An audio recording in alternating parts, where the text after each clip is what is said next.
Ce samedi, à Salt Lake City, c'est Muay Thai contre kickboxing. D'un côté, on a le champion, Monsieur Alex Pereira, de l'autre le challenger Khalil Roundtree, numéro 8 au classement light heavyweight, largement outsider, mais et si Et si il réalisait l'impossible, Khalil? S'il mettait une clim de l'espace, clim que nous avions déjà eu lors du tout premier événement qu'il y avait eu dans l'Utah, à Salt Lake City, il y a 2 ans maintenant, où Kamaru Usman avait perdu par head kick au 5e round contre Leon Edwards. Il y a donc un historique, Big Rusty. C'est parti, générique. Soit.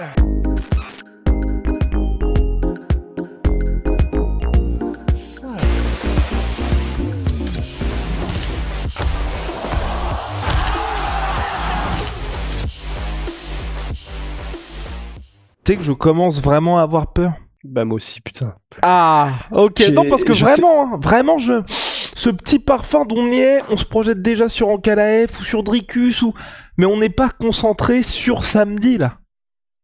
Bah, en fait, c'est ça qui me fait peur. Tout est beaucoup trop facile pour que ça se passe aussi bien que c'est prévu.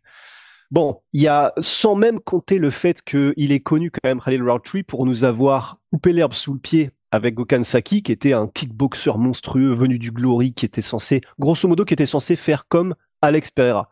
Bon, eh ben, ça n'a pas aussi bien marché que ça, puisqu'il avait galéré Gokhan Saki dans son premier combat, et qu'ensuite, il avait donc été mis KO par Khalil Roundtree. J'ai peur parce que il y a effectivement, au-delà de la fameuse malédiction dont tu viens de parler, parce que tout le monde se projette, mais c'est ouf, hein. Tous les médias sont en mode, bon, une fois qu'il aura eu cette nouvelle victoire, Alex Pereira, qu'est-ce qu'on fait? Ça, c'est jamais bon signe. Et d'autant plus que, il a même dit, Khalil Roundtree, je n'irai pas au sol. Donc, normalement, tout ça, ça va ne se passer que debout. Il y avait des contenders qui étaient un peu plus méritants que Khalil Roundtree en la personne de Ankalaev. Alex Pereira fait des déclarations en mode « Je me suis jamais aussi bien senti. Là, j'ai vraiment l'impression que tout mon jeu est en train de se mettre en place pour le MMA. Je sens que je suis la meilleure version de ce que j'ai jamais été. » Quand tous les signaux sont positifs, généralement, c'est qu'il va y avoir une couille. Enfin, en tout cas, là, on parle de notre côté avec donc Guillaume et moi. C'est comme ça toujours que ça s'est passé. C'est quand c'est trop beau, c'est jamais bon. Je sais plus quelle est la citation de Aldo Rain dans Inglourious Basterds, mais quand tout est aussi beau comme ça, il y a un mot pour ça et en gros, on appelle ça suspect. Bon, là, ça va donc se passer 100% en kickboxing, probablement. La statistique est là. Khalil Roundtree n'a jamais, je crois même, tenté un seul takedown dans toute sa carrière à l'UFC, et c'est pas 1 ou 2 combats, hein, quand même. Donc, ça va simplement être un combat debout entre le Terminator de la catégorie et Khalil Roundtree.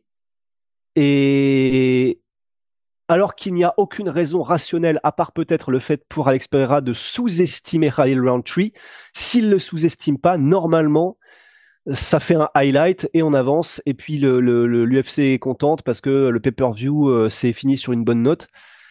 Mais ouais, on la sent mal là. On la sent mal la confiture là. Ouais, j'ai un peu peur. Honnêtement, j'ai un peu peur. Plus le fait que pour Alex Pereira, tu vois, ce soit un combat dans une situation où, idéalement, je pense qu'il aurait pris un petit peu plus de repos avant d'avoir ce retour-là à l'UFC. Même si oui, tout son jeu commence à se mettre en place et à raison, je pense. Enfin, on rappelle, c'est quelqu'un qui jusqu'à très longtemps dans sa carrière était au plus haut niveau du kickboxing, donc faut que les automatismes se mettent en place and co. Là, il est quand même dans une situation où il a des adversaires entre guillemets assez favorables ces derniers temps, puisque plutôt striker. Et c'est vrai que même, enfin, tu vois, même sur le papier, là, si on est en pur striking des 2 côtés, il a quand même un peu de répondant, tu vois, Khalil Roundtree, c'est pas, enfin, tu vois, j'aurais bien aimé, et c'est juste ça qui me saoule, c'est, tu vois, j'aurais bien aimé qu'il y ait le combat qui était initialement prévu, Jamal Hill contre Khalil Roundtree, qui était prévu au mois de juillet, qui devait être le co-main event d'Alex Pereira contre Jiri Prochazka. Ça aurait été parfait pour savoir vraiment où il en est face à un très bon striker. Parce que là, j'étais en train de regarder le top 15 de la catégorie light heavyweight. Donc, sur les 5 derniers combats, qui sont 4 énormes KO de la part de Khalil Roundtree, eh ben, j'ai l'impression qu'il n'y a que Anthony Smith qui fait partie actuellement du top 15 et il est 12e. Et c'est Anthony Smith, c'est un Anthony Smith vieillissant qui a, de son propre aveu, qui a déjà un pied en travers de la porte et qui est déjà en train de penser à arrêter. Sinon, Chris Daukaus, Dustin Jacoby, Carl Robertson, Modestas Bukauskas, bon, bah ils sont pas dans le top 15. Et effectivement, c'est pas des gens avec lesquels tu sais, ok, là on a vraiment un contender qui peut potentiellement arriver jusqu'au titre.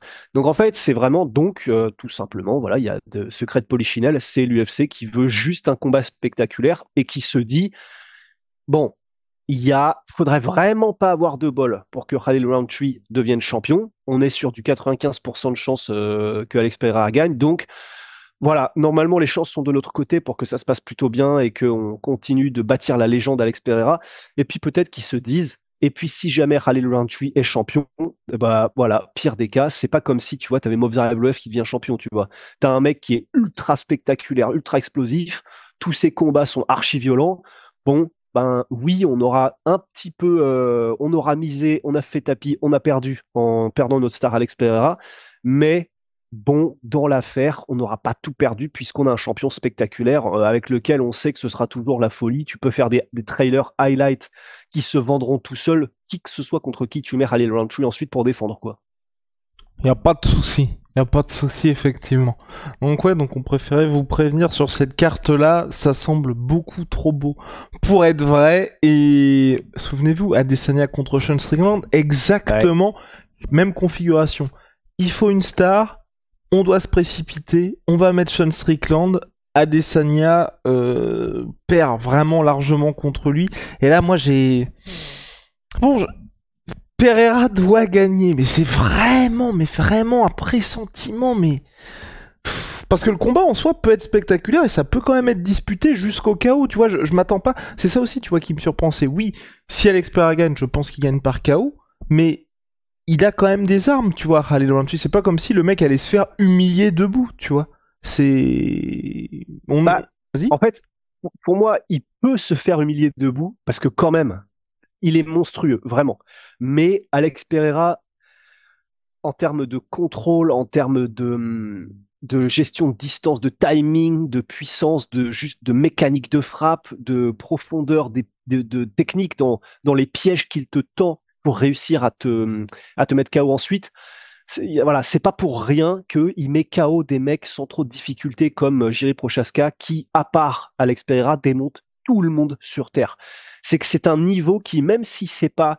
On a l'impression qu'il n'utilise pas beaucoup de coups Alex Pereira, mais c'est la manière dont il les met et la précision de chaque geste et l'intelligence de ce qu'il fait qui fait que même si c'est pas ultra spectaculaire et flamboyant dans le sens, il a pas 45 000 kicks différents, il a pas 45 000 coups différents de points, de coups de machin.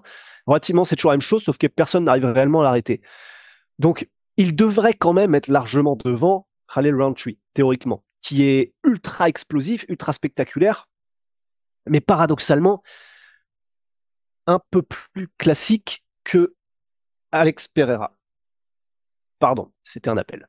Et donc, normalement, théoriquement, si ça s'éternise en plus avec, au fur et à mesure du combat, Alex Pereira qui devrait être capable de lire un peu le jeu de Khalil Rountree, bah normalement, c'est ce qu'a à offrir Khalil Rountree, c'est dans les premières minutes, son pouvoir de KO et son explosivité font que sur un seul coup, il peut mettre KO Alex Pereira.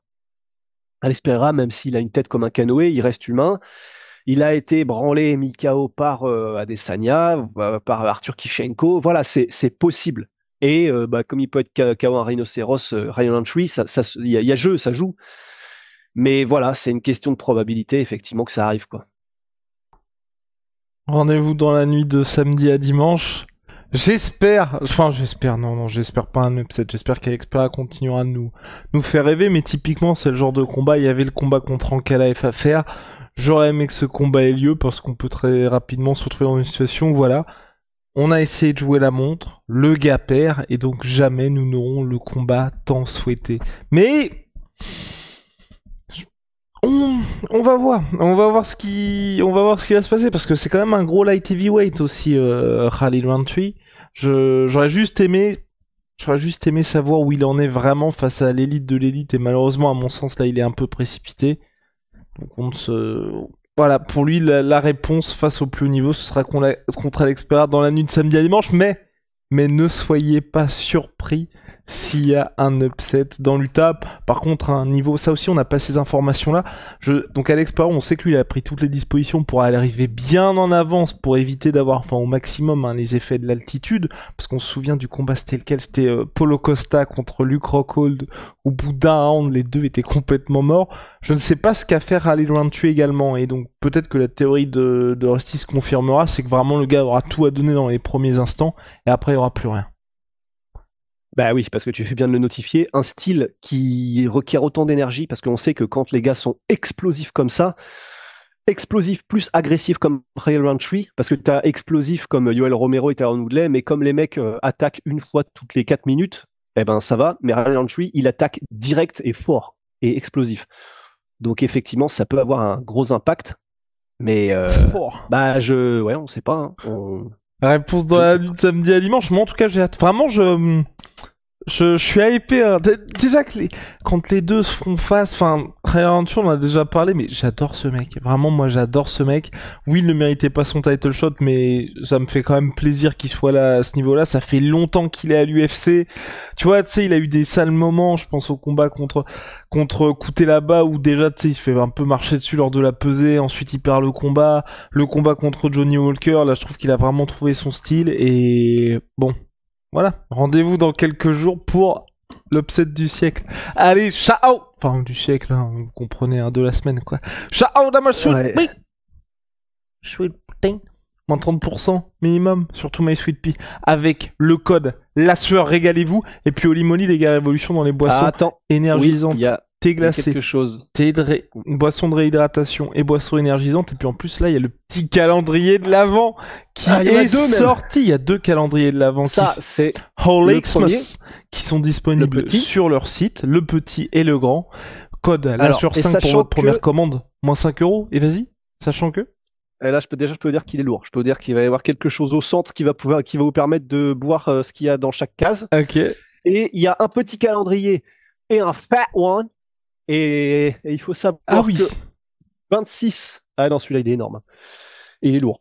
Et il faut savoir que du 26 au 4 octobre, donc là, il faut se dépêcher. Du 26 au 4 octobre, vous avez un prix qui est moins élevé que ensuite, lorsque ces calendriers, on sera du 4 octobre au 3 novembre. Ils seront un tout petit peu plus chers. Et ensuite, ils seront à leur prix normal quand on sera du 3 novembre jusqu'à épuisement. Donc les gars, si vous voulez les calendriers au lit, plus tôt vous les prenez, moins vous payez. Exactement. Et puis avec le code LASUEUR d'ici en plus, vous avez déjà commandé, bah vous avez moins 10%. On se retrouve très vite. Ça y est.